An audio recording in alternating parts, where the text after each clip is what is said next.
ॐ अज्ञानतिमिरन्धस्य ज्ञानञ्जनशलाकया चक्षुरुन्मिलितं येन तस्मै श्रीगुरवे नमः। नमो विष्णुपादाय कृष्णप्रेष्ठाय भूतले श्रीमते भक्तिवेदान्त स्वामिनिति नामिने। नमस्ते सारस्वती देवे गौरवाणी प्रचारिणे निर्विशेषशून्यवादी पाश्चात्यदेशतारिणे। नमो महावदन्याय कृष्ण प्रेम प्रदायते कृष्णाय कृष्ण चैतन्य नाम्ने गौरत्विषे नमः। हे कृष्ण करुणा सिंधु दीनबंधु जगतपते भुवेश गोपिका कांत श्री राधा कांत नमस्तुते। तप्त कांचन गौरांगे राधे वृंदावनेश्वरी वृषभानुसुते देवी प्रणमामि हरिप्रिये। वाञ्छाकल्पतरुभ्यश्च कृपा सिन्धुभ्य एव च पतितानां पावनेभ्यो वैष्णवेभ्यो नमो नमः। जय श्री कृष्ण चैतन्य प्रभु नित्यानंद श्री अद्वैत गदाधर श्रीवासादि गौरभक्तवृंद। हरे कृष्ण कृष्ण कृष्ण हरे हरे हरे राम राम राम हरे हरे। ओम नमो भगवते वासुदेवाय। ओम नमो भगवते वासुदेवाय। ओम नमो भगवते वासुदेवाय। हरे कृष्ण।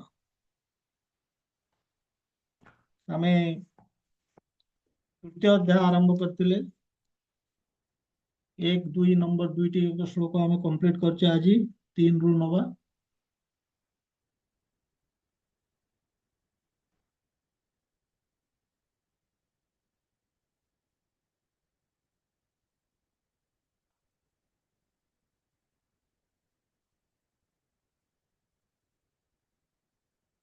तबे तीन नंबर श्लोक श्री भगवान उवाच। भगवान कहउछन्ति वर्तमान कृष्ण लोकेऽस्मिन् द्विविधा निष्ठा पुरा प्रोक्ता मया नघ ज्ञानयोगेन साङ्ख्यानां कर्मयोगेन योगिनां। ଆଉ ଥରେ କହୁଛି लोकेऽस्मिन् द्विविधा निष्ठा पुरा प्रोक्ता मया नघ ज्ञानयोगेन साङ्ख्यानां कर्मयोगेन योगिनां। ଏଠି ଭଗବାନ କହୁଛନ୍ତି ଯେ ପୂର୍ବରୁ ତ ପଚାରିଛନ୍ତି अर्जुन दुईटी प्रश्न प्रश्न पचारिଛନ୍ତି जे आपण तो एमती कहउଛନ୍ତି दुराण ही अवरम कर्म बुद्धि योगात् धनंजय। बुद्धि योगरे काम करो एवं जो घृण्य कर्म को परित्याग करो। अर्जुन भावुଛନ୍ତି जे याठू बଳି कि घृण्य ଆଉ କଣ ହେଇପାରେ ଯୁଦ୍ଧ। ତେଣୁ ଏ କର୍ମଟିକୁ ସେ ଛାଡିବାକୁ କହୁଛନ୍ତି କିନ୍ତୁ ଆଡେ ପୁଣି କହୁଛନ୍ତି ଯୁଦ୍ଧ କର। ତେଣୁ ସେଥିପାଇଁ କହୁଛନ୍ତି ଯଦି ବୁଦ୍ଧି ବେଟର ଦେନ୍ କର୍ମ ତାହେଲେ ମତେ କାହିଁକି ଏ କର୍ମରେ ଆପଣ କରିବାକୁ କର୍ମ କରିବାକୁ ବାଧ୍ୟ କରୁଛନ୍ତି। ତାହେଲେ କୋଉଟା ନିଶ୍ଚିତ ରୂପେ କୁହନ୍ତୁ କୋଉଟା ବେଟର। ମୁଁ କର୍ମ କରିବି ନା ମୁଁ କର୍ମକୁ ପରିତ୍ୟାଗ କରିବି ଅର୍ଥାତ୍ ସନ୍ନ୍ୟାସ ନେବି। ତେଣୁ ଏଇ ପ୍ରଶ୍ନ ପଚାରିଛନ୍ତି ରେନୁନ୍ସିଏସନ ଅର୍ ଆକ୍ସନ। ତାର ଉତ୍ତର ବର୍ତ୍ତମାନ ଦେବାକୁ ଆରମ୍ଭ କରିବେ ଏଇ ତୃତୀୟ ନମ୍ବର ଶ୍ଲୋକରୁ।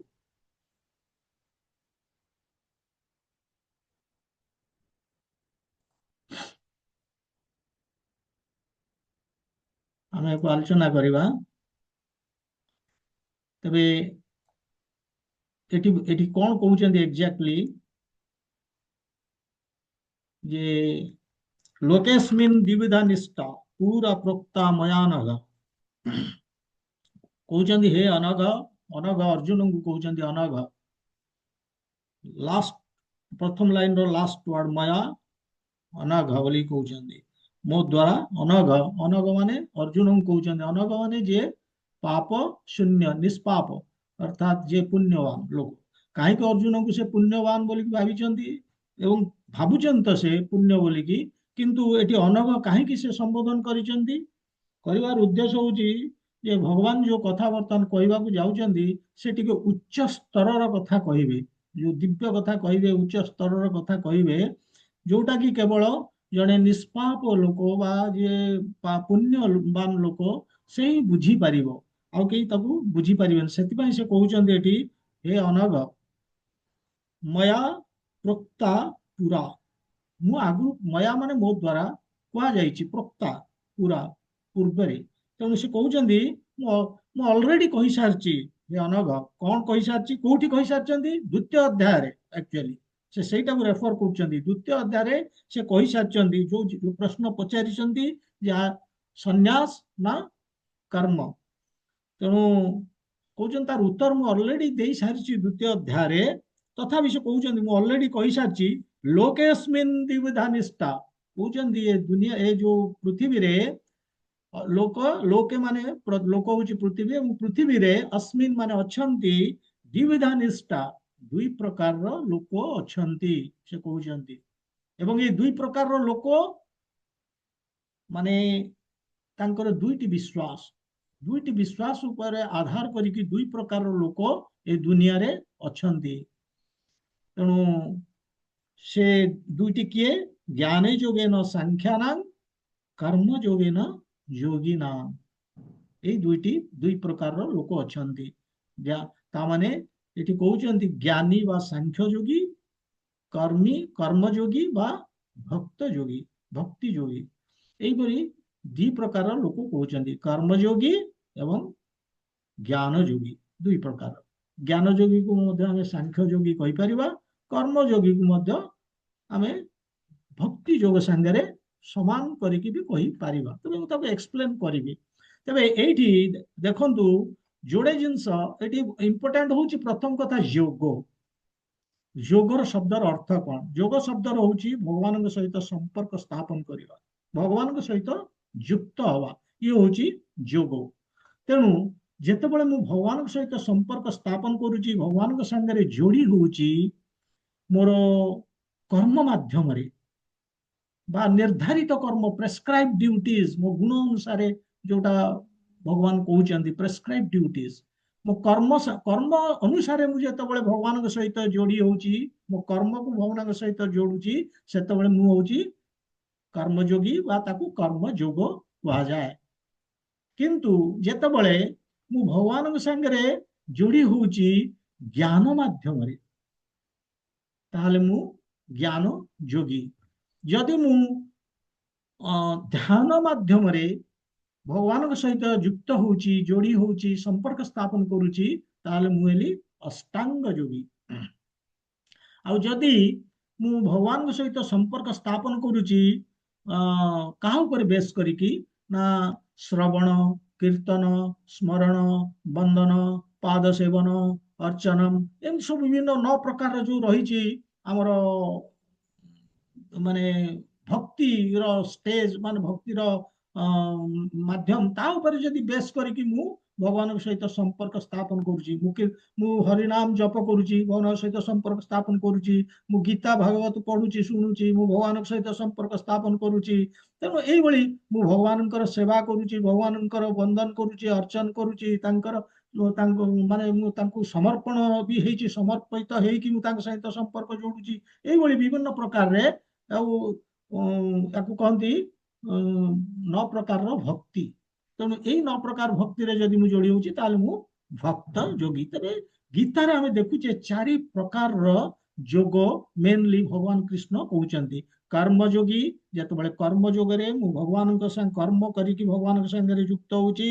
ज्ञान योगी ज्ञान माध्यम रे भगवान संगे युक्त होची अष्टांग योगी जेतेबेले ध्यान माध्यम रे मु भगवान सहित योगी युक्त होची भक्त योगी बा भक्त योग आमे जेतेबेले भक्ति रे भगवान सहित युक्त होचे भक्ति रो विभिन्न प्रक्रिया रे से श्रवण हो कीर्तन हो स्मरण हो जा हो एई भली माध्यम रे तोली जोड़ी होचे भक्ति योगी तेणु एई भली आमे 4 प्रकार रो देखिले जे अछंती एवं एठी किंतु भगवान 2 प्रकार योगी कथा डिस्कशन करूचंती काहे कि ना अर्जुनंकर प्रश्न अनुसार ज्ञान योगी बा सांख्य योगी कर्म योगी बा भक्ति योगी जे कर्म योगी एठी हमें ताकू भक्ति योगी संगे इक्वेट करि परिबा ଜ୍ଞାନ ଯୋଗୀକୁ ସାଂଖ୍ୟ ଯୋଗୀ ହିସାବରେ କରିପାରିବା। ତାହେଲେ ପ୍ରଥମ କହୁଛନ୍ତି ଜ୍ଞାନ ଯୋଗେନ ସାଂଖ୍ୟାନାଂ, ମାନେ ଯୋଉମାନେ ଜ୍ଞାନ ଯୋଗରେ ଜ୍ଞାନ ମାଧ୍ୟମରେ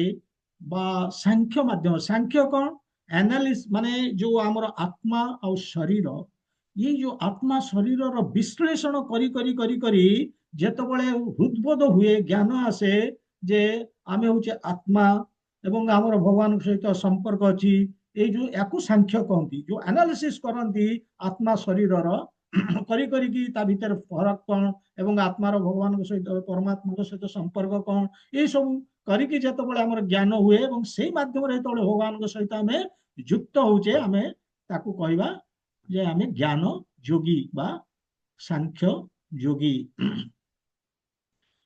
ତେଣୁ ଇଏ ହେଲା ଜ୍ଞାନ ଯୋଗେନ ସାଂଖ୍ୟାନାଂ। ନେକ୍ସଟ କହୁଛନ୍ତି କର୍ମ ଯୋଗେନ ଯୋଗୀନାଂ। ତାମାନେ ସାଂଖ୍ୟ ଯୋଗୀ କଥା କହିଲେ, ବର୍ତ୍ତମାନ କହୁଛନ୍ତି କର୍ମ ଯୋଗେନ ଯୋଗୀନାଂ। ଇଏ ହଉଛନ୍ତି ଦ୍ୱିତୀୟ ପ୍ରକାରର ମାନେ କର୍ମ ଯୋଉମାନେ କରୁଛନ୍ତି କର୍ମଯୋଗୀ, ଇଏ ଦ୍ୱିତୀୟ ପ୍ରକାରର ଏମାନେ ବିଶ୍ୱାସରେ ରଖିଛନ୍ତି ଭଗବାନଙ୍କ ସହିତ ଯୁକ୍ତ ହବା ପାଇଁ।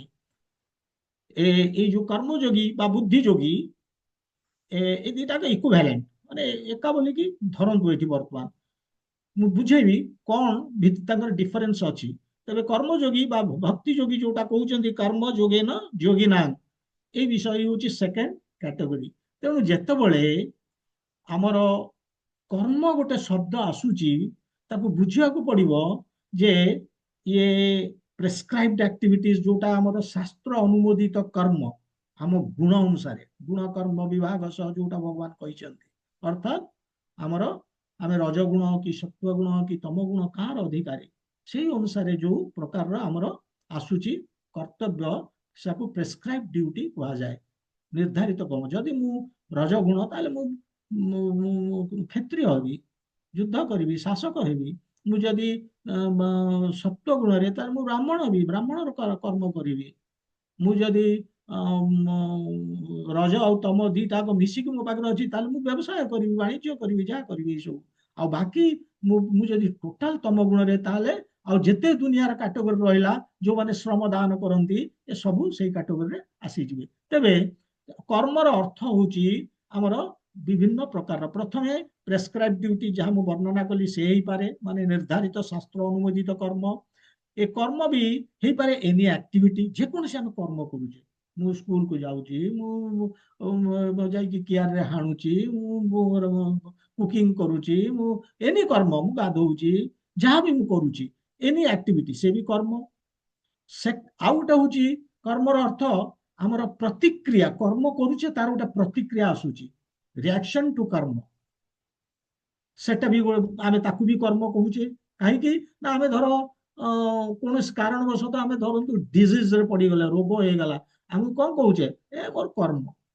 ତାର କର୍ମ ଅର୍ଥ କର୍ମର ପ୍ରତିକ୍ରିୟା, କୋଉଠି କଣ ଗୋଟେ କର୍ମ କରିଛି ମୁଁ, ଗୋଟେ ତାର ମୁଁ ସେଇ ଭୋଗୁଛି ସେ ଜିନିଷକୁ, ଏଟାକୁ କର୍ମ ବି କହନ୍ତି। ଆଉ ଗୋଟେ କର୍ମର ମିନିଂ ହଉଛି chain of actions and reactions. ଯେତେ ମୁଁ କର୍ମ କରିଛି ଏ ଜୀବନରେ ଏବଂ ଯେତେ ମୁଁ ତାର ରିଆକ୍ସନ ମୋର ତିଆରି କରିଛି, ସେ ଏଣ୍ଟାୟାର ସେଇ ଜିନିଷଟାକୁ, ସେ ନେଟୱାର୍କଟାକୁ ଆମେ କହିବା ବି କର୍ମ। ତେଣୁ ମାନେ ସଂସାରରେ ଆମେ ସୁଖ ଦୁଃଖ ଅନୁଭବ କରୁଛେ କଣ, because of chain of actions and reactions. ଆମ ଜୀବନରେ ବହୁତ କର୍ମ କରିଛେ ଏବଂ ବହୁତ କର୍ମର ପ୍ରତିକ୍ରିୟା, ଏ ଜନ୍ମରେ ନାହିଁ, ବହୁତ ଜନ୍ମରେ, ଆମେ କେତେ ଜନ୍ମ ନେଲେଣି ଆମେ ଜାଣିନେ। ତେଣୁ এইଭଳି କର୍ମର ମିନିଂ ଆସିପାରେ। ତେଣୁ ଯେତେବେଳେ ଆମେ କର୍ମଯୋଗ କଥା କହୁଛେ, ଆମେ କଣ କରୁଛେ ନା ଆମର ନିର୍ଦ୍ଧାରିତ କର୍ମ ବା ଯେକୌଣସି କର୍ମ, ପ୍ରେସ୍କ୍ରାଇବ୍ ଡ୍ୟୁଟି ହଉ ବା କର୍ମ ହଉ, ସେଇ ମାଧ୍ୟମରେ ଆମେ ଭଗବାନଙ୍କ ସହିତ କଣ କରୁଛେ, ଯୋଡି ହବାକୁ ଚେଷ୍ଟା କରୁଛେ। ଅର୍ଥାତ ସେଇ କର୍ମକୁ ଭଗବାନଙ୍କ ସହିତ ଯୁକ୍ତ କରିକି ଯୋଡି ହେଇକି ଆମେ ସେ କର୍ମଟା କରୁଛେ। କିନ୍ତୁ ୟାକୁ ଆମେ କେମିତି କରିବା, ନିସ୍ୱାର୍ଥପର ହେଇକି। ଯଦି ବା ଆମେ କାହିଁକି ନା ଭଗବାନଙ୍କ ସହିତ ଯୋଡି ହଉଛେ, ତେଣୁ ଆମେ ନିଜର ଇନ୍ଦ୍ରିୟ ଭୋଗ ପାଇଁ କରିବାନି, ନିସ୍ୱାର୍ଥପର ହେଇକି କରିବା।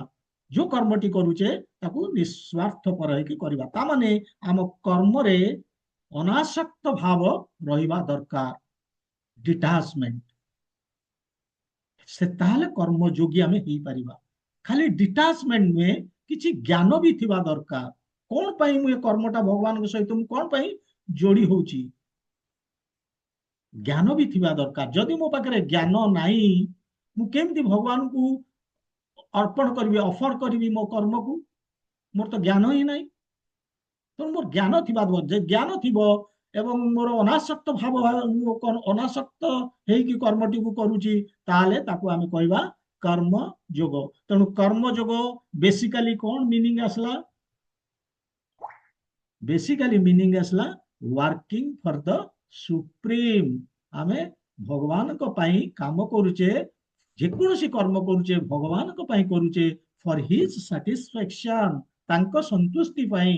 ମୁଁ ପାଠ ପଢେ ବା ମୁଁ ଚାକିରି କରେ, ମୁଁ ପଇସା ରୋଜଗାର କରେ, ଏନି କର୍ମ ଆମେ ଫାଇନାଲି ଆମର ଦୃଷ୍ଟିକୋଣ ରହିବ ଯେ ମୁଁ ଏଇଟା ଭଗବାନଙ୍କ ପାଇଁ କରୁଛି। ଆଚ୍ଛା, ତେଣୁ ତାଙ୍କ ସାଟିସ୍ଫାକ୍ସନ ପାଇଁ କରୁଛି। ତେଣୁ ଯଦି ମୁଁ ଭଗବାନଙ୍କ ପାଇଁ କରୁଛି, ତାହେଲେ ଆକୁ ଆମେ ଭକ୍ତି ଯୋଗ ବି କହିପାରିବା। ତେଣୁ ପ୍ରଥମେ ଆମେ ତାକୁ କହିଲେ କର୍ମଯୋଗ, କିନ୍ତୁ ପରେ ଆମେ ତାକୁ ମଧ୍ୟ ଭକ୍ତି ଯୋଗ କହିପାରିବା। କେତେବେଳେ ନା ଯେତେବେଳେ କର୍ମଯୋଗ ମ୍ୟାଚିଓର ହଉଛି, ଯେତେବେଳେ ଆମେ ଇନିସିଆଲ ଷ୍ଟେଜରେ କଣ ହଉଛି ନା କର୍ମଯୋଗରେ ଆମର ସଫିସିଏଣ୍ଟ ଜ୍ଞାନ, ସଫିସିଏଣ୍ଟ ଅନାସକ୍ତ ଭାବ ନାହିଁ। ଆମେ ଯେତେବେଳେ ପ୍ରଥମେ କର୍ମ କରୁଛେ, ଭଗବାନଙ୍କ ସହିତ ଯୋଡି ହେଇକି କରୁଛେ କର୍ମଯୋଗ, ପ୍ରଥମ ଷ୍ଟେଜରେ ବିଗିନିଂରେ ଆମର ଅନାସକ୍ତ ଭାବ ଏତେ ପ୍ରମିନେଣ୍ଟ ନାହିଁ, ବା ଆମର ଜ୍ଞାନ ଏତେ ପ୍ରମିନେଣ୍ଟ ନାହିଁ। ଆମେ ଖାଲି ଜଷ୍ଟ ପ୍ରେସକ୍ରାଇବ ଡ୍ୟୁଟି, ଆମେ ନିର୍ଦ୍ଧାରିତ କର୍ମ କରୁଛେ ବା ସେଇ କର୍ମଟା କରୁଛେ, ଆଉ ସେଇଥିରେ ସେଇ କର୍ମଟା ବେଶୀ ରିଫ୍ଲେକ୍ଟ ହଉଛି, ଅନାସକ୍ତ ଭାବ ବା ଆମର ଯୋଉ ଜ୍ଞାନ ସେଟା କମ ଦେଖାଯାଉଛି। କିନ୍ତୁ ଗ୍ରାଜୁଆଲି କଣ ହବ ନା ଆମେ ଯେତେବେଳେ ସେଇ କର୍ମଟିକୁ କରି କରି ଚାଲିବା, ଆମର ଜ୍ଞାନ ବଢିବ ଏବଂ ଅନାସକ୍ତ ଭାବ ମଧ୍ୟ ବଢିବ। ଯେତେବେଳେ ଆମେ ଆଡଭାନ୍ସ କରିବା, ଆମେ କର୍ମଟା କରିବା ଭଗବାନଙ୍କ ସାଙ୍ଗରେ ଯୋଡି ହେଇକି, ଆମର ଜ୍ଞାନ ବଢିବ ଏବଂ ମାନେ ଡିଟାଚମେଣ୍ଟ ଯୋଉଟା କି ଅନାସକ୍ତ ଭାବ ମଧ୍ୟ ବଢିବ। ଏବଂ ଆମେ କର୍ମ କରୁଥିବା କିନ୍ତୁ ଆମର ଅନାସକ୍ତ ଭାବ, ଜ୍ଞାନ ଦିଟାକ ବଢିବ।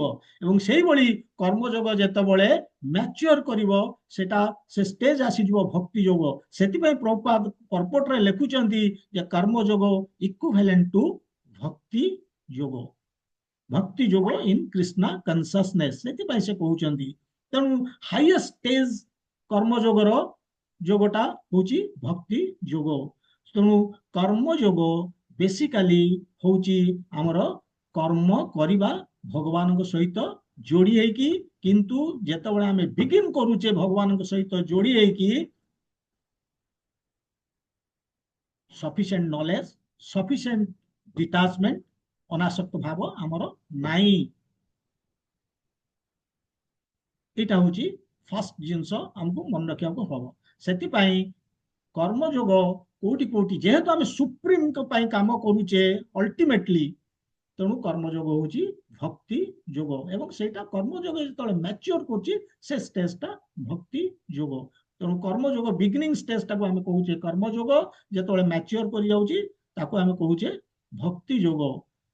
କିନ୍ତୁ ଏଠି ସେଇଭଳିଆ କିଛି ନାହିଁ। ଏଠି ଜଷ୍ଟ କୃଷ୍ଣ ଦୁଇଟି ଜିନିଷ କହୁଛନ୍ତି, କର୍ମଯୋଗ, ଜ୍ଞାନ ଯୋଗ। ଏଠି ଭକ୍ତି ଯୋଗ କଥା ଆଣି ନାହାନ୍ତି, ଖାଲି ଜଷ୍ଟ ତାକୁ କମ୍ପେୟାର କରିବା ପାଇଁ କହିଦିଆଗଲା।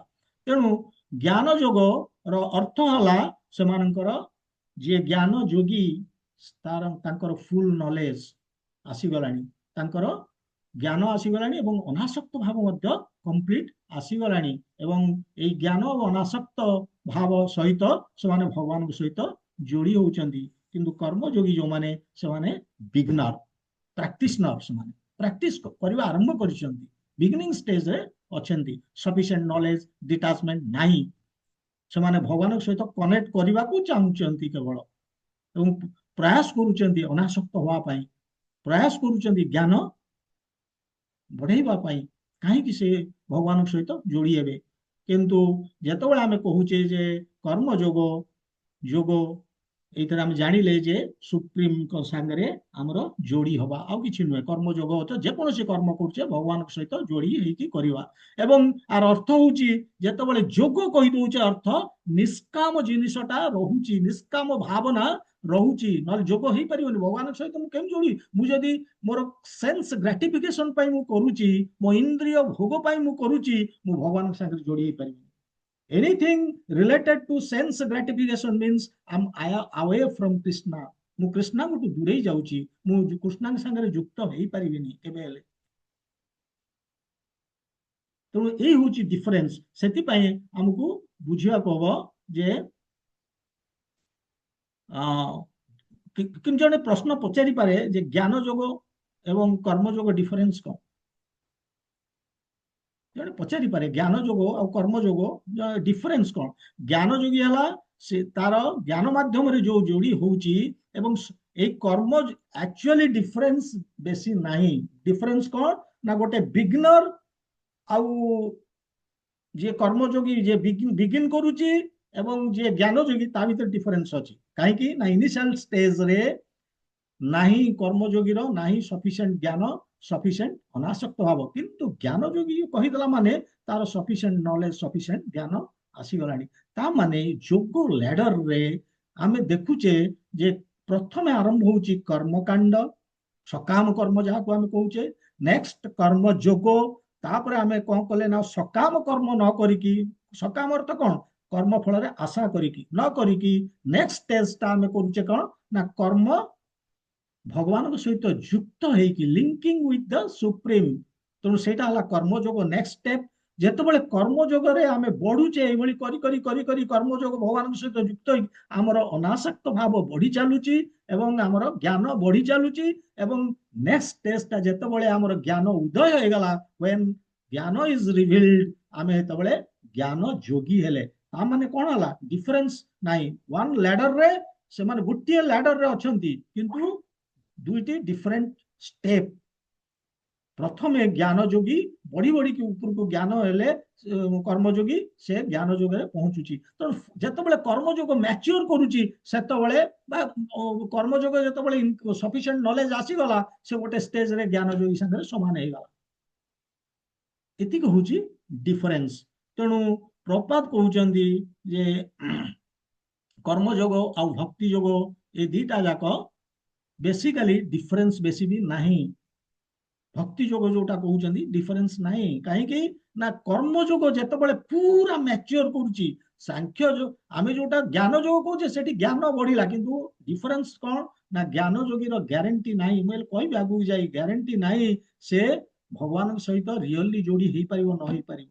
ଇଟ୍ depends on the mercy of the lord. କାହିଁକି ନା ଗୋଟେ ଭକ୍ତର ସଂସ୍ପର୍ଶରେ ଆସିବାକୁ ପଡିବ।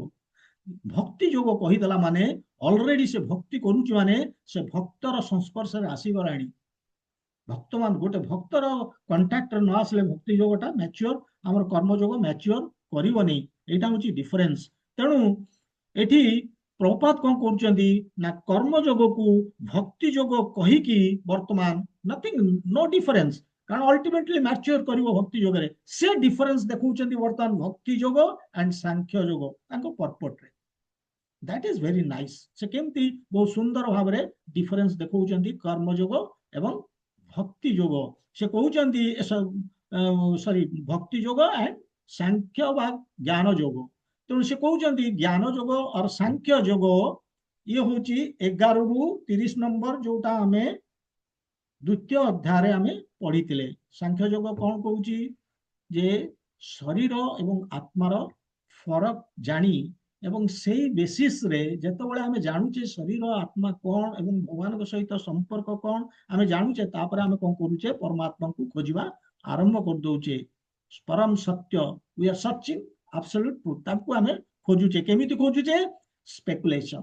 ଆମେ ଯାହା ଜ୍ଞାନ ଅର୍ଜନ କଲେ, ଏକୁ ପଢିକି ଆନାଲିସିସ୍ କରିକି ଆମେ ତାକୁ ମନରେ ଚିନ୍ତନ କରୁଛେ, ମନ୍ଥନ କରୁଛେ ଏବଂ ତାପରେ ତାକୁ ଏକ୍ସପେରିମେଣ୍ଟ କରୁଛେ। କଣ ନା ତାକୁ ପୁଣି ପ୍ରୟୋଗ କରୁଛେ ଏବଂ କେତେବେଳେ ସକ୍ସେସଫୁଲ ହବା କେତେବେଳେ ନ ହବା, ପ୍ରୟୋଗ କରି କରି କରି କରି ଗୋଟେ ଜାଗାରେ ଆମେ ଜାଣୁଛେ ଯେ ଏଇଆ, ଏବଂ ଆମେ ଲିଙ୍କ ଭଗବାନଙ୍କ ସହିତ ଲିଙ୍କ କହୁଛେ। ତାହେଲେ ଜ୍ଞାନ ଯୋଗଟା ହେଲା ଇନଡାଇରେକ୍ଟ ଟାଇମ ଟେକିଂ। କିନ୍ତୁ ପ୍ରଭୁପାଦ କହୁଛନ୍ତି भक्ति जोग होची आमे डायरेक्ट आमे भगवान सहित डायरेक्टली प्रथम कनेक्ट हो जाउछे।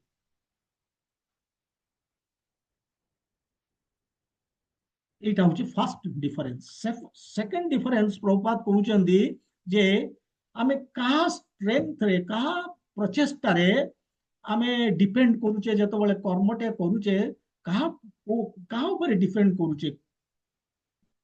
ज्ञान जोगी से कौन करुच्ची स्पेकुलेट करुच्ची माने विभिन्न ज्ञान रे ज्ञान जेतबेले हासिल हैला जानिला आत्मा शरीर रो विश्लेषण करी करी ज्ञान आसिला से कौन करुच्ची से ज्ञान माध्यम रे मंथन करुच्ची मन रे एवं तापरे बुझिवा को चेष्टा करुच्ची बुझी की पुणी ताको एक्सपेरिमेंट करुच्ची ता निज स्ट्रेंथ रे निज बुद्धि बल रे निज माने on his own strength on his own Endeavour से कहूँ मु निजे बुझी चेष्टा करी कौन ये भगवान संगे केमती लिंक है ये हूँ ज्ञान योगी। किंतु भक्ति योगी कहूँ मु किछि जानिनी जहा करिवो भगवान तमे करिवो से सीधा भगवान संगे जोड़ी होगी काम करुच्ची से छाड़ी देछि भगवान को सबुते से खाली कौन करुच्ची से खाली तार उद्यमटी करुच्ची तार श्रमटी दान करुच्ची कर्मटी करुच्ची आउ किछि करूनी किंतु तार उद्यम ता निज स्ट्रेंथ ऊपर डिपेंड करूनी से डिपेंड करुच्ची भगवान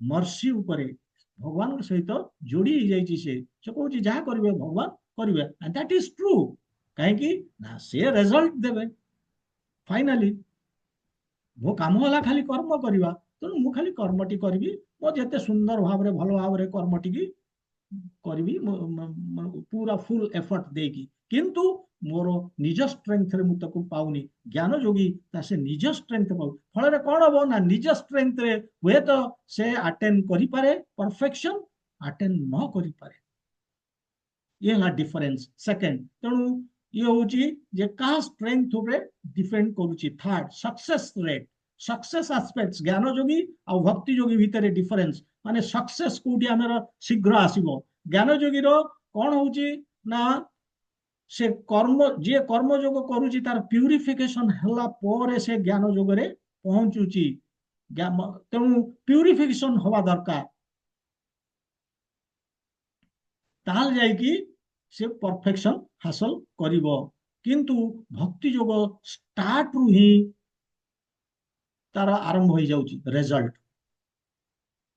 यार प्यूरिफिकेशन हला पर ज्ञान योगी रो प्यूरिफिकेशन हला पर ग्यारंटी नहीं जे भगवान परमात्मा संगे से माने ताको अटेंड करि परिबो अर्थात से सिद्धि हासिल करि परिबो को सिद्धि to break the cycle of death and birth जन्म मृत्यु चक्र को समाप्त करवा कर्म बंधन रु मुक्त हवा ग्यारंटी नहीं ज्ञान योगी रो किंतु भक्ति योगी भगवान कहउचंती भक्ति योगी कौन हबो ना फ्रॉम द वेरी बिगिनिंग आरंभ करू करू भक्ति कर्म बंधन प्रहास्यसि बोली कि से भगवान कही देछन्ती 39 नंबर श्लोक रे द्वितीय अध्याय 39 नंबर श्लोक रे भगवान ऑलरेडी कही देछन्ती बुद्ध्या युक्त जया पार्थ कर्म बंधन प्रहास्यसि माने जेतबेले बुद्धि योग बा भक्ति रे मु काम आरंभ कली भक्ति योगी हेई गली माने स्टार्ट करू करू भक्ति भगवान सहित जोड़ी हेकी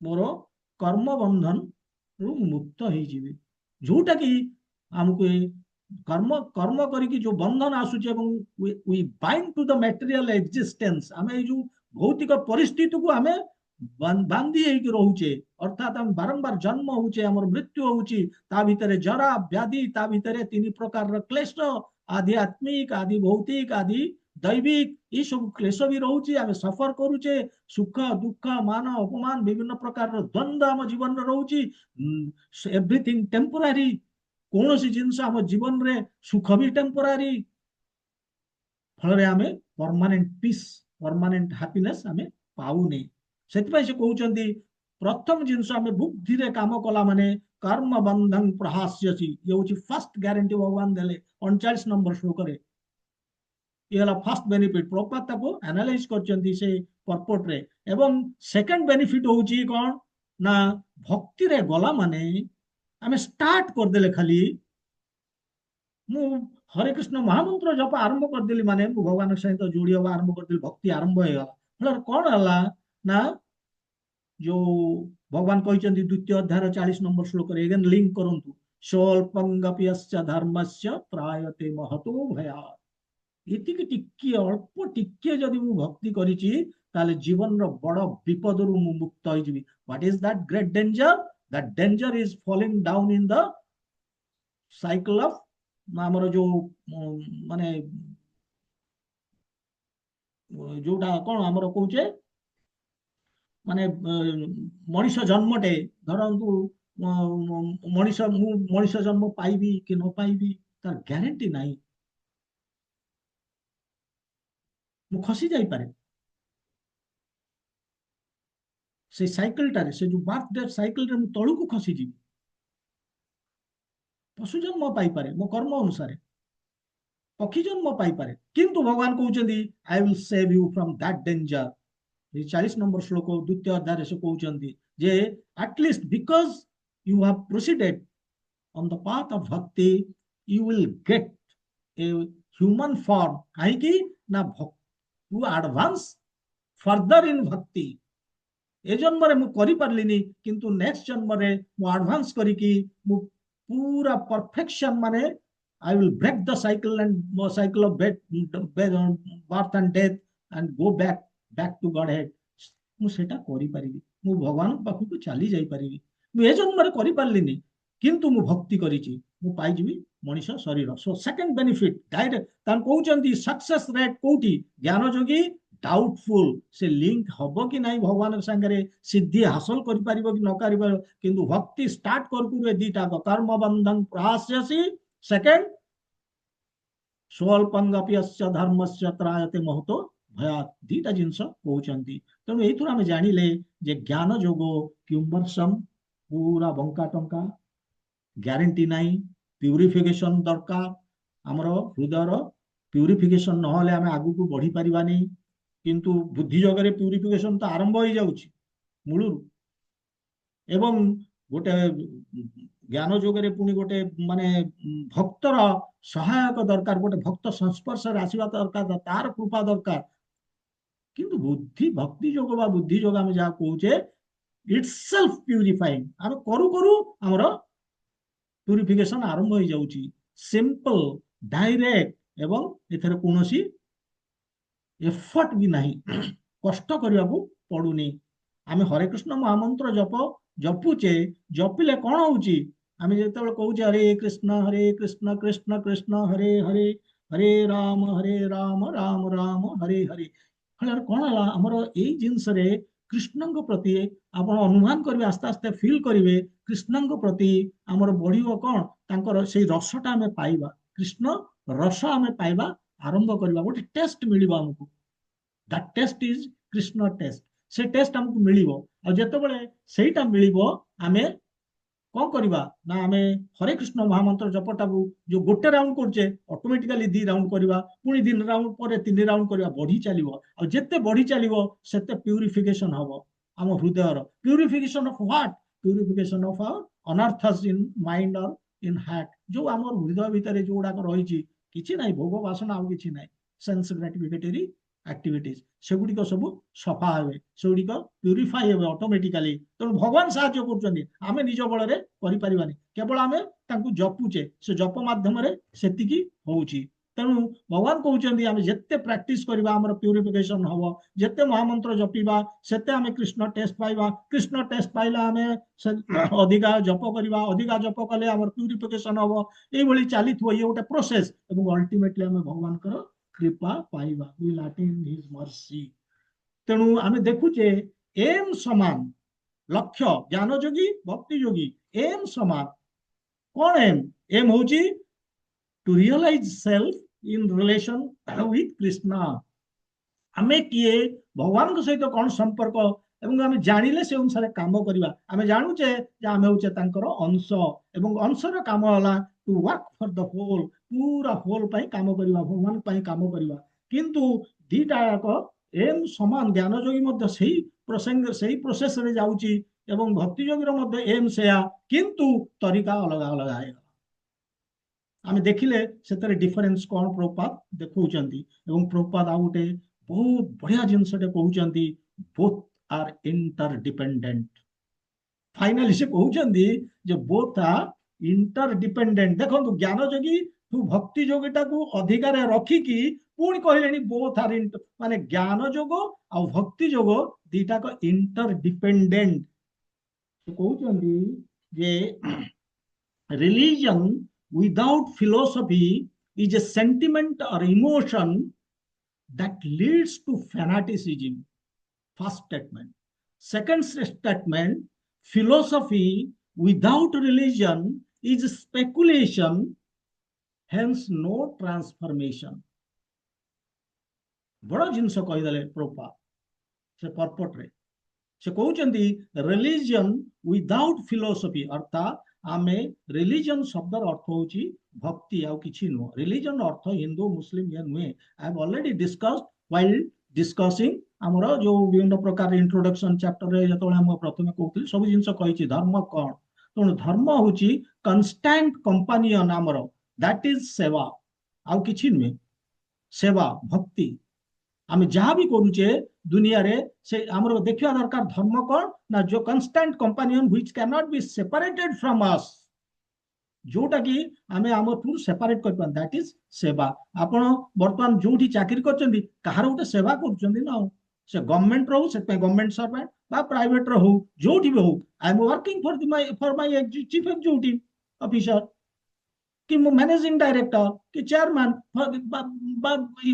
फॉर माय इमीडिएट बॉस जोठी भी हमें काम करूचे जहाँ करूचे आम सेवा करुचे घरे आम कौन करुचे स्वामी स्त्री सेवा करुचे स्त्री स्वामी सेवा करुचे आउ किछि तो करूनी पिलांगर पिला बापा मांगर सेवा करुछन एही चली किछि न कले आम देख भगवान प्रभुपाद गोटे जगह कहउछन किछि न कले आम गोटे लास्ट कुकुर भी सेवा करबा सेवा हमर गोटे कांस्टेंट कंपेनियन आम ताको छाड़ी परिबानी आम जब किसी न करें गोटे कुकुर सेवा करिया केमिति ना बहुत फॉरेन कंट्री देखिए से माने सकाळ संध्या बेले कुकुरटा को नहीं बुलाउथिबे चारियाडे बुलुथिबे एवं से तार मल त्याग करबा एवं से हेतु गोटे टीणटे नहीं पछे जाउथिबे ताको देखौथिबे एवं तार सेवा करूछन काहेकि ना सेवाटा हमर कांस्टेंट कंपेनियन एटा हमें भगवान अंश भगवान सेवा करबा कथा जेहेतु आम न करि पारुचे तार परवर्टेड सेवाटा हमें करूचे तार रिफ्लेक्शन जोटा सेटा हमें करूचे आमे ओरिजिनल टा करि पारने काहे कि ना भगवान तु दूरी जाइछे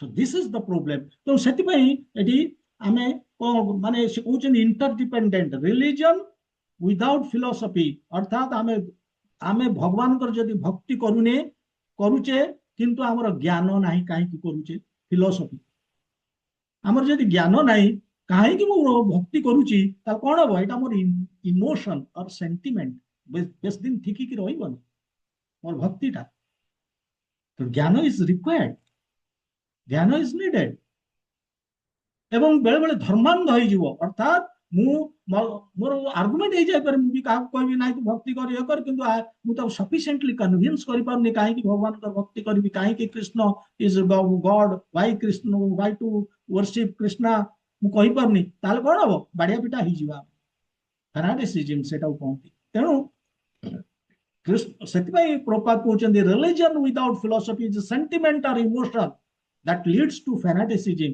आउ गोटे जगह कहते फिलोसफी मो पाखे ज्ञान अच्छे कहीं भगवान का भक्ति करी ये करी सब everything I know but I am not doing philosophy without religion is speculation खाली मन रे मु मंथन को या करिया कथा से करिया कथा बट नो प्रैक्टिकल फल कौन हम मोर परिवर्तन हेनी नो ट्रांसफॉर्मेशन या प्रभुपाद कहते ज्ञान और भक्ति दीटाक इंटरडिपेंडेंट तेणु आम ये देखिले जे ज्ञान जोगी भक्ति जोगी से माने एका लैडर रे अछंती एवं आमे जदी गोटे पर आउ गोटे आमे जदी जीवा को चाहूचे आमे कोथरे लैडर रे जीवा ना एलिवेटर रे आमे जीवा सेटा कोथरे शीघ्र भक्ति जोगटा आमे कोन करचे एलिवेटर धरिकी चली जाउचे भगवान को पाखु ज्ञान जोगरे आमे सीढ़ी रे step by step step purification हो ज्ञान बढ़िबो इंटेलिजेंस बढ़िबो एवं तापर ग्यारंटी भी नाही तो यही जिनसटा आमर डिफरेंस आमे देखिले ज्ञान जोगी भक्ति जोगी ତେଣୁ ଏଥିରୁ ଆମେ ଜାଣିବା ଦରକାର ଯେ ଅର୍ଜୁନ ପଚାରୁଛନ୍ତି ଆକ୍ସନ ଅର୍ ରିଆକ୍ସନ, ଜଷ୍ଟ କୃଷ୍ଣ ଆରମ୍ଭ କଲେ ବର୍ତ୍ତମାନ ଆନ୍ସର ଦବା ଏ 3 ନମ୍ବର ଶ୍ଲୋକ। ଆଜି ସମୟ ବହୁତ ହେଇଗଲାଣି, ସେକେଣ୍ଡ ଶ୍ଲୋକଟା ଲାଗିବ 15-20 ମିନିଟ୍, ନବା ନେଇଯିବା। ହଉ।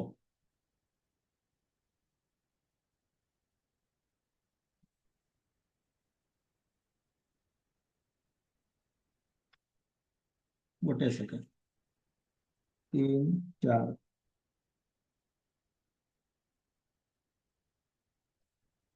ଦେଖିବା କେତେବେଳେ ଯାଉଛି। ସେକେଣ୍ଡ ଶ୍ଲୋକ, न कर्मणां अनारंभात् नैष्कर्म्यं पुरुषोऽश्नुते न च सन्न्यसनात् एव सिद्धिं समधिगच्छति। ଗୋଟେ ସେକେଣ୍ଡ, ଏଇଟା ମୁଁ ଦେଇନି, 3 ରେ ଅଛି।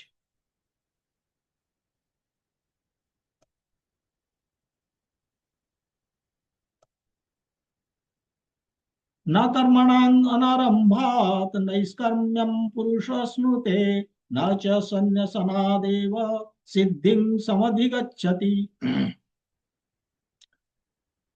ଏଠି ସେ କହୁଛନ୍ତି कर्मणां अनारंभात्, कर्मणां अनारंभात् माने कर्म अनारंभात, आरंभात माने आरंभ करिवा, अनारंभात माने न करिवा, ताने abstaining from work, कर्मणां अनारंभात abstaining from work माने कर्म को त्याग करिवा। से कहउचंदी कर्म को त्याग कले न नैष्कर्म्यम पुरुष स्नुते, न नैष्कर्म्यम पुरुष स्नुते, पुरुष मान लोक को प्राप्त हुए नहीं कौन नैष्कर्म्य, नैष्कर्म्य कौन, यदि कर्म ऊपर वर्ड यूज करचंदी ताले नैष्कर्म्य अर्थ नो एक्शन, कर्म अर्थ एक्शन, नैष्कर्म्य अर्थ नो एक्शन।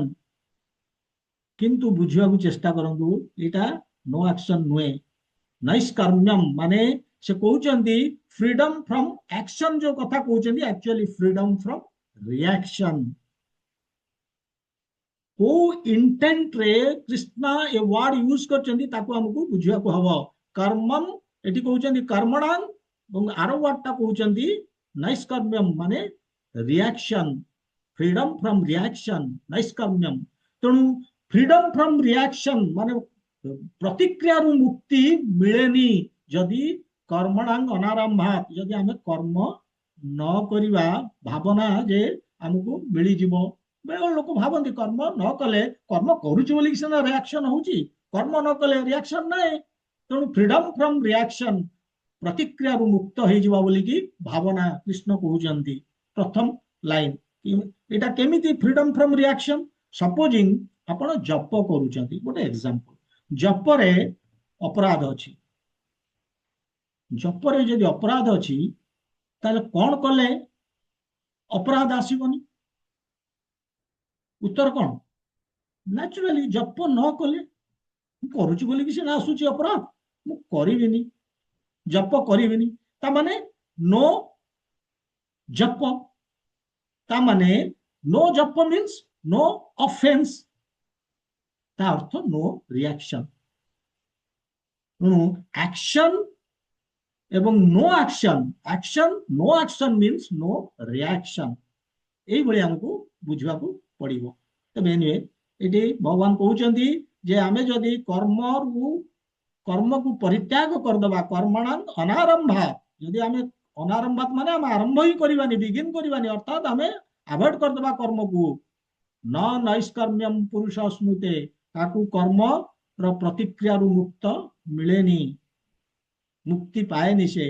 पुणी कहउचंती सन्न्यासनात्, यदि सन्यास भी नहीं गल, न च सिद्धिं समधिगच्छति, सिद्धि प्राप्त हो जिवो बोली की भावना, सिद्धि भी मिले ना जदि सन्यास भी नहीं गल।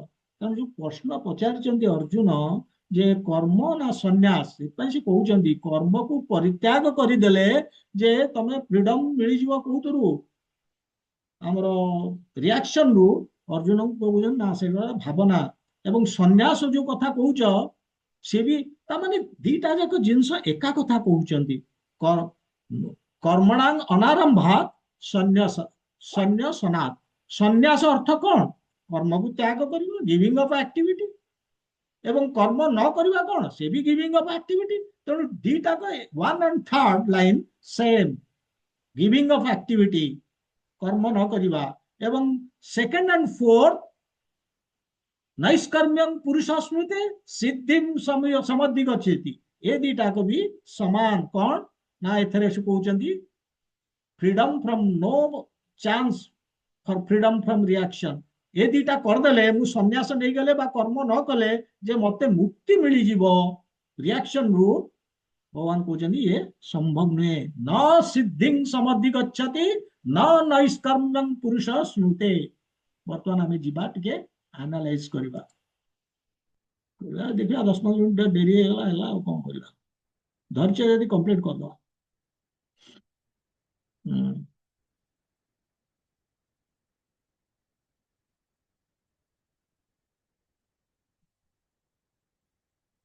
ତେଣୁ ଏଇଟା କାହିଁକି ଆମର କୃଷ୍ଣ ଏଇଟା କାହିଁକି କହୁଛନ୍ତି? କୃଷ୍ଣ କହିବା ଉଦ୍ଦେଶ୍ୟ ଯେ ଅର୍ଜୁନ ଭାବୁଥିଲେ ଯେ ମୁଁ ଯୁଦ୍ଧ କଲେ ସିନା ମତେ ମିଳୁଛି ସିନଫୁଲ ରିଆକ୍ସନ, ପାପର ପ୍ରତିକ୍ରିୟା ମୁଁ ପାଉଛି ଯୁଦ୍ଧ କଲେ, ବେଟର ଯୁଦ୍ଧ କରିବିନି, ମୋର ଆଉ ପାପ ହବନି, ମୋର ପ୍ରତିକ୍ରିୟା ମୁଁ ପାଇବିନି, କର୍ମ କଲା କଣ ସିନା ହଉଛି। କୃଷ୍ଣ କହୁଛନ୍ତି ତମେ ସେଇଭଳି ଭାବିପାର ଯେ ମୁଁ ଯୁଦ୍ଧକୁ ଆଭଏଡ କରିଦେଲେ ମୁଁ ସିନଫୁଲ ରିଆକ୍ସନକୁ ଆଭଏଡ କରିଦେବି, ଏଇଟା ତମେ ଭାବିପାର, କିନ୍ତୁ ଇଏ ନୁହେଁ। ସେ କହୁଛନ୍ତି କେବଳ ପ୍ରତିକ୍ରିୟାକୁ ଯଦି ଆମେ ଆଭଏଡ କରିବା ଚାହୁଁଛେ, ତାହେଲେ କେବଳ ଆକ୍ସନକୁ ଆଭଏଡ କରିଦେଲେ ବା କର୍ମକୁ ଆଭଏଡ କରିଦେଲେ ଯେ ଆମେ ପ୍ରତିକ୍ରିୟାକୁ ଆଭଏଡ କରିଦେବା, ତା ନୁହେଁ। ବରଂ କର୍ମ କରିବାକୁ ପଡିବ। କହୁଛନ୍ତି ଡ୍ୟୁଟିଫୁଲି, କର୍ତ୍ତବ୍ୟ ପରାୟଣ ହେଇକି କର୍ମ କରିବାକୁ ପଡିବ। ତାହେଲେ ଆମେ ପ୍ରତିକ୍ରିୟାକୁ, କର୍ମର ପ୍ରତିକ୍ରିୟାକୁ ଆଭଏଡ କରିପାରିବା। କେମିତି ସେଟା କହୁଛନ୍ତି, ଆସ୍ତେ ଆସ୍ତେ କହୁଛନ୍ତି। କଣ ନା ଆମେ ପଢିଥିଲେ 47 ଦ୍ୱିତୀୟ ଅଧ୍ୟାୟ 47, କର୍ମଣ୍ୟେବାଧିକାରସ୍ତେ ମା ଫଲେଷୁ କଦାଚନ ମା କର୍ମ ଫଳ ହେତୁ ଭୂ ମା ତେ ସଙ୍ଗସ୍ତ୍ୱ କର୍ମଣି। ସେତେବେଳେ ଭଗବାନ କଣ କହିଥିଲେ? ମା ତେ ସଙ୍ଗସ୍ତ୍ୱ କର୍ମଣି। ଅକର୍ମଣି ମାନେ ନୋ ଆକ୍ସନ, ନୋ କର୍ମ। କର୍ମ ନ କରିବା କଥା ଚିନ୍ତା କର ନା। ସଙ୍ଗତେ, ତମେ ତମକୁ ତମର ନ କରିବାଟା ହିଁ ଗୋଟେ ଆଟାଚମେଣ୍ଟ ବୋଲିକି କୃଷ୍ଣ ଏଠି କହିଛନ୍ତି। ଏଟା ଆସକ୍ତି, କର୍ମ ନ କରିବା। ଏବଂ ଏନି ଆସକ୍ତି କର୍ମ ବନ୍ଧନର କାରଣ। ତେଣୁ କର୍ମ ନ କଲେ କର୍ମ ବନ୍ଧନରେ ପଡିଯିବ, ସେଠି ଭଗବାନ କହିଥିଲେ। ସେଥିପାଇଁ ସେ କହୁଛନ୍ତି କର୍ମ ନ କରିବା କଥା ଏଠି ଚିନ୍ତା କର ନା ଅର୍ଜୁନ, ବରଂ କର୍ତ୍ତବ୍ୟ ପରାୟଣ ହେଇକି ଯୁଦ୍ଧ କର। ଏବଂ କେମିତି କରିବ? ମାନେ ଅର୍ଜୁନ ଅନାସକ୍ତ ଭାବରେ କରିବ, କର୍ମଟି କର କିନ୍ତୁ ଅନାସକ୍ତ ହେଇକି। ତେଣୁ ଅର୍ଜୁନ ପ୍ରପୋଜ କରୁଛନ୍ତି ନୋ ଆକ୍ସନ ନୋ ରିଆକ୍ସନ, କିନ୍ତୁ ଇଏ ଅର୍ଜୁନଙ୍କର ଚିନ୍ତାଧାରା। କିନ୍ତୁ କୃଷ୍ଣ କହୁଛନ୍ତି action plus detachment plus knowledge, no reaction.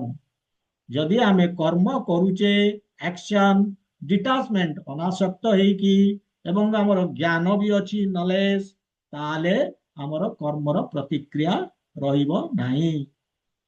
ଏଇଭଳିଆ କହୁଛନ୍ତି। ତେଣୁ ଜଷ୍ଟ ଖାଲି ଆମେ ଯଦି କର୍ମରୁ, ମାନେ ଏଠି ଭଗବାନ କହୁଛନ୍ତି ଯେ ଆମେ ଯଦି କର୍ମରୁ ନ କଲେ, କର୍ମକୁ ଆଭଏଡ କରିଦେଲେ ବା ସନ୍ନ୍ୟାସ ନେଇଗଲେ, ସେ କହୁଛୁ ଯେ ଆମକୁ ଆମେ କର୍ମ ଆମକୁ ମୁକ୍ତି ମିଳିଯିବ କର୍ମର ପ୍ରତିକ୍ରିୟା, ସେଟା ଭାବିବା ଉଚିତ ନୁହେଁ। କୃଷ୍ଣ ସେଠି କହୁଛନ୍ତି କର୍ମଣାଂ ଅନାରମ୍ଭା ନା ନୈଷ୍କର୍ମ୍ୟଂ ପୁରୁଷ ଅଶ୍ନୁତେ। କର୍ମ ଫଳରୁ ମୁକ୍ତି ମିଳିଯାଏ ବୋଲିକି ଭାବନା ଯଦି କର୍ମ ନ କରିବା, ଏହା କହୁଛନ୍ତି। ସେକେଣ୍ଡ କହୁଛନ୍ତି ସନ୍ନ୍ୟ ସନାତ ଏବ। ସନ୍ନ୍ୟ ସନାତ ଏବ, ଯୋଉ ଜିନିଷଟା ଏଠି କହିଲେ ଯେ କର୍ମ ନ କଲେ, ସେଇଟାକୁ ପୁଣି ଏମ୍ଫାସିସ୍ ଦଉଛନ୍ତି ସେକେଣ୍ଡ ଲାଇନ ରେ ସନ୍ନ୍ୟ ସନାତ ଏକା କଥା।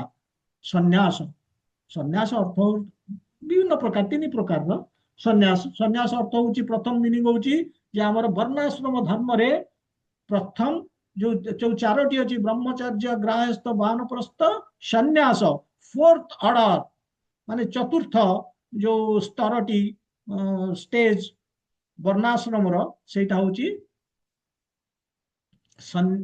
ମାନେ ତାକୁ ସନ୍ନ୍ୟାସ କହନ୍ତି। ସେ ଗୋଟେ ପ୍ରକାରର ସନ୍ନ୍ୟାସ। ସେକେଣ୍ଡ ହଉଛି କର୍ମକୁ ତ୍ୟାଗ କରିବା, ଗିଭିଂ ଅଫ୍ ଆକ୍ଟିଭିଟି, ତାହେଲେ ଆମେ ତାକୁ ମଧ୍ୟ ସନ୍ନ୍ୟାସ କହିବା। ଆଉ ଗୋଟେ ହଉଛି ଆମର ଯୋଉ ତ୍ୟାଗର ଭାବନା, କର୍ମ କରୁଛେ କିନ୍ତୁ କର୍ମରେ ତ୍ୟାଗର ଭାବନା ରହୁଛି।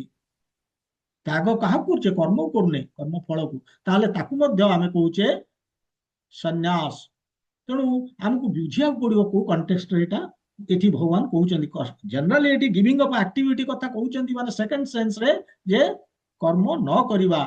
କିନ୍ତୁ ପ୍ରପାତ କହୁଛନ୍ତି ଏହାର ଅର୍ଥ ମଧ୍ୟ ରିନାଉନ୍ସଡ ଅର୍ଡର ଅଫ ଲାଇଫ, ମାନେ ଫୋର୍ଥ ଷ୍ଟେଜ ଯୋଉଟା ବର୍ଣ୍ଣାଶ୍ରମର। କାହିଁକି ନା ସେଇଟା କଣ କି ଫୋର୍ଥ ବର୍ଣ୍ଣାଶ୍ରମର ଫୋର୍ଥ ଷ୍ଟେଜ କଣ କି? ସେଥିରେ ଆମେ ଆକ୍ଟିଭିଟିକୁ, ଆମେ କର୍ମଟିକୁ ପରିତ୍ୟାଗ କରୁଛେ, ସଂସାର ତ୍ୟାଗ କରିଦେଇଛେ, ସଂସାରରେ ଯୋଉ କର୍ମ କରୁଥିଲେ ଆଉ ତାକୁ କରୁନେ। ପ୍ଲସ୍ ସେଥିରେ ଗୋଟିଏ ଜିନିଷ ରହୁଛି, ଆଉ ଗୋଟିଏ ୱାନ୍ ଷ୍ଟେପ୍ ଆହେଡ୍, ଯେ ସନ୍ନ୍ୟାସ ଡ୍ରେସ୍ ପିନ୍ଧିଲେଣି, ଦଣ୍ଡଟେ ଧରିଲେଣି, ଚୁଟି ରଖିଲେଣି, ଏଇଭଳିଆ ହେଇକି ତାମାନେ ସିମ୍ବଲ, ସନ୍ନ୍ୟାସର ସିମ୍ବଲ ଗୁଡିକ, ଚିହ୍ନ ଗୁଡିକ ଆମ ପାଖରେ ଅଛି।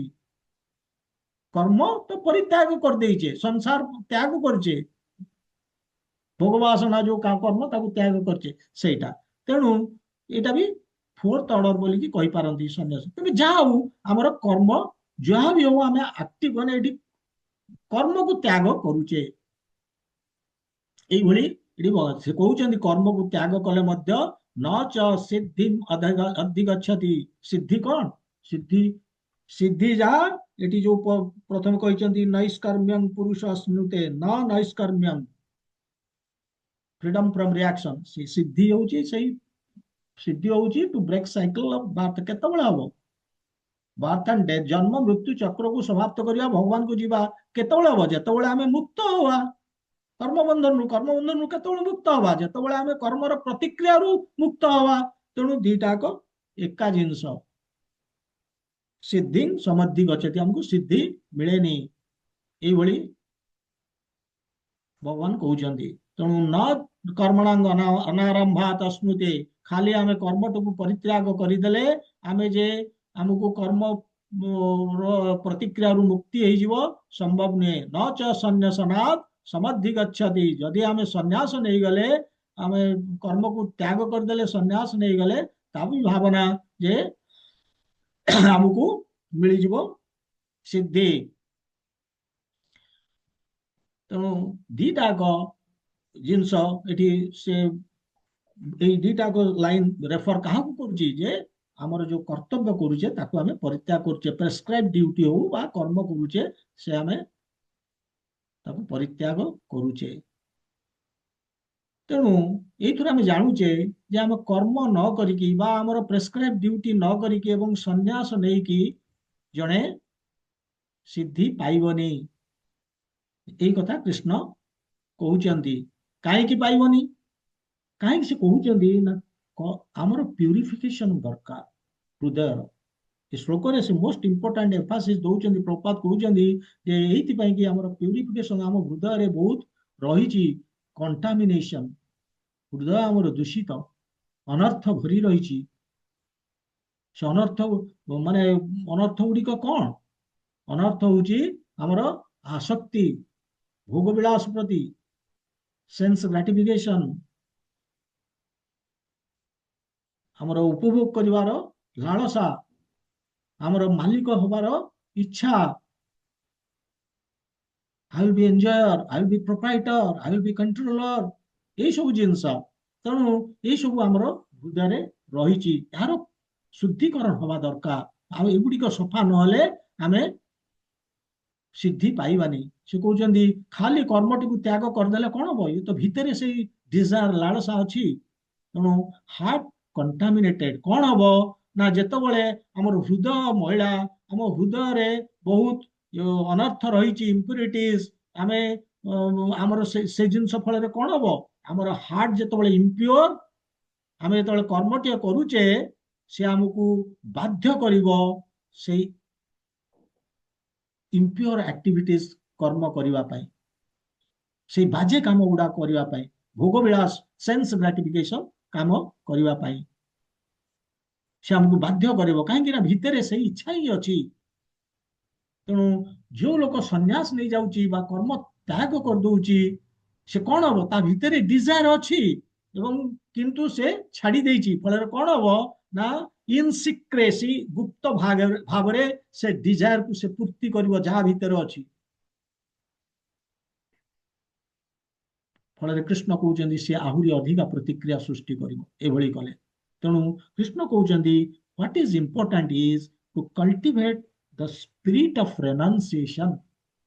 ଆମର ଯୋଉ ମାନେ ତ୍ୟାଗର ଭାବନାଟାକୁ ବଦଳାଇବାକୁ ପଡିବ। କଣ ନା ତ୍ୟାଗର ଭାବନା ହଉଛି ଆମେ ତ୍ୟାଗ କରିବା କର୍ମ ଫଳକୁ, କାମ କରିବା ଅନାସକ୍ତ ହେଇକି, ଆସକ୍ତି ରଖିବାନି। ଇଏ ହଉଛି ମାନେ ଦ୍ୟାଟ ଇଜ ଇମ୍ପୋର୍ଟାଣ୍ଟ। ସେ କହୁଛନ୍ତି କର୍ମରେ, କର୍ମ ଫଳ ପ୍ରତି ଅନାସକ୍ତ ହବା ବା ଆମର ଯୋଉ ଭାବନା, ତ୍ୟାଗ କରିବାର ଭାବନା ଯଦି ଏହା ହେଲା ତାହେଲେ ଆମେ ପରଫେକ୍ସନ ପାଇବା। କିନ୍ତୁ ଏ ଦୁନିଆରେ ପ୍ରଭୁପାଦ କହୁଛନ୍ତି ଅନେକ ଫୁଲସ ଅଛନ୍ତି, ଜ୍ଞାନୀ ଅଛନ୍ତି, ସେମାନେ କଣ କରୁଛନ୍ତି, ମାୟାବାଦୀ, ସେମାନେ କହୁଛନ୍ତି ଯେ ଆମେ ସନ୍ନ୍ୟାସ ନେଇଯିବା। ସନ୍ନ୍ୟାସ ନେଇଗଲା ପରେ, ଏବଂ ସନ୍ନ୍ୟାସ ନେଇଗଲା ସେ ଭାବୁଛନ୍ତି ଯେ ଆମର ଆମେ କର୍ମକୁ ପରିତ୍ୟାଗ କରିଦେଲେ ତେଣୁ ଆମେ ଆମେ ସିଦ୍ଧି ପାଇବା। ଏବଂ ସେମାନେ ସନ୍ନ୍ୟାସ ନେଲା ପରେ କଣ କରୁଛନ୍ତି, ନିଜକୁ ନାରାୟଣ ନାରାୟଣ ବୋଲି ନମୋ ନାରାୟଣ କହୁଛନ୍ତି, ସମ୍ବୋଧନ କରୁଛନ୍ତି, ମାନେ ଭଗବାନ ହେଇଗଲେ ସେମାନେ ସନ୍ନ୍ୟାସ ହେଇକି। କିନ୍ତୁ ଭିତରର ଭୋଗ ବାସନା ସେମାନେ ଛାଡିନି, ତାଙ୍କର ତାକୁ ଶୁଦ୍ଧିକରଣ କରିନାହାନ୍ତି। ଏଇ ଜିନିଷଟା କୃଷ୍ଣ ଆପ୍ରୁଭ କରୁନାହାନ୍ତି। ଆମେ ଯୋଉଠି କହୁଛେ ହରେ କୃଷ୍ଣ, ସେ କହିବେ ନମୋ ନାରାୟଣ। ତେଣୁ ପ୍ରପାତ ଏ ଶ୍ଲୋକରେ କହୁଛନ୍ତି, ଯୋଉଟା କି କୃଷ୍ଣ ଏ ଶ୍ଲୋକ ମାଧ୍ୟମରେ ଦଉଛନ୍ତି ମେସେଜ, ଯଦି ଆମ ହୃଦୟ ଶୁଦ୍ଧିକରଣ ହେଇନି, ଆମର ଯଦି ପ୍ୟୁରିଫିକେସନ ହେଇନି, ଆମେ ଯଦି ଆମ ରେସ୍ପନ୍ସିବିଲିଟି, ଦାୟିତ୍ୱ ଯୋଉ କର୍ମ ସଂସାରରେ କରୁଛେ ତାକୁ ଆମେ ଛାଡିଦବା, ସନ୍ନ୍ୟାସ ନବା, ତାହେଲେ ଆମେ କଣ କରିବା, ବିଭ୍ରାଟ କରିବା ଏ ସଂସାରରେ, ଏ ସନ୍ନ୍ୟାସ ରୂପେ। କାହିଁକି ନା ଆମେ ସନ୍ନ୍ୟାସୀ କିନ୍ତୁ ଆମେ ବିଳାସୀ। କାହିଁକି ନା ଆମର ସେ ଡିଜାୟାର ଯାଇନି, ଆମର ପ୍ୟୁରିଫିକେସନ ହେଇନି, ଯୋଉ ଭୋଗ କରିବାର ବିଳାସ ମାନେ ଇଚ୍ଛା ଯାଇନି। ତେଣୁ ଆମେ ସନ୍ନ୍ୟାସୀ ଡ୍ରେସରେ ଅଛେ କିନ୍ତୁ ଆମେ ବିଳାସୀ।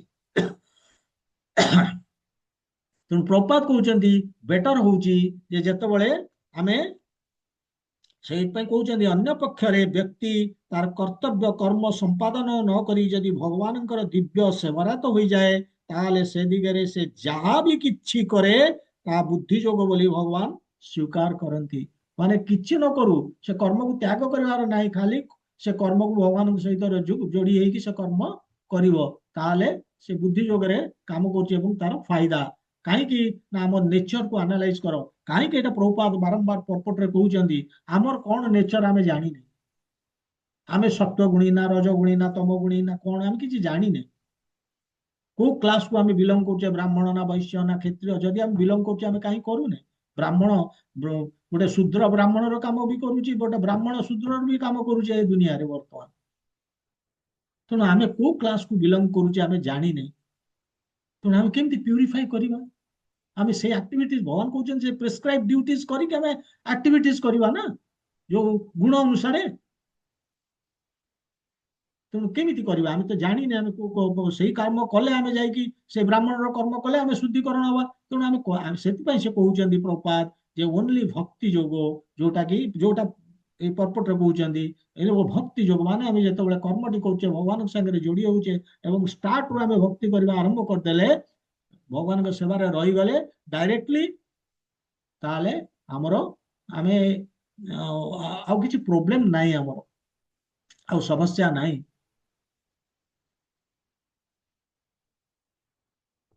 ତେଣୁ ଗୋଟିଏ ଉପାୟ ହଉଛି ଭକ୍ତି ଯୋଗ, ଏ ଡାଇରେକ୍ଟ এবং irrespective of caste creed colour age sex,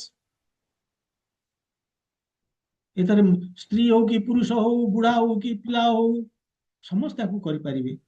ଯେକୌଣସି ବର୍ଣ୍ଣ ହଉ, ଯେକୌଣସି ଜାତି ହଉ, ଯେକୌଣସି ରଙ୍ଗର ହୁଅନ୍ତୁ ଲୋକ, ସେ ଗୋରା ହୁଅନ୍ତୁ, କଳା ହୁଅନ୍ତୁ, ଆମେରିକାନ ହୁଅନ୍ତୁ, ଇଣ୍ଡିଆନ ହୁଅନ୍ତୁ, କେହି ବି କରିପାରିବେ ଏ ଭକ୍ତି। ତେଣୁ ଏଇଥିରେ ଆମେ ଯାହା ବି ଏ ଭକ୍ତିରେ ଆମେ ଯାହା ବି ପ୍ରୋଗ୍ରେସ କରିବା, ଯେତିକି ବି ପ୍ରୋଗ୍ରେସ କରିବା, ଭଗବାନ କହୁଛନ୍ତି ଯେ ଆମେ ବଡ ବିପଦରୁ ମୁକ୍ତ ହବା।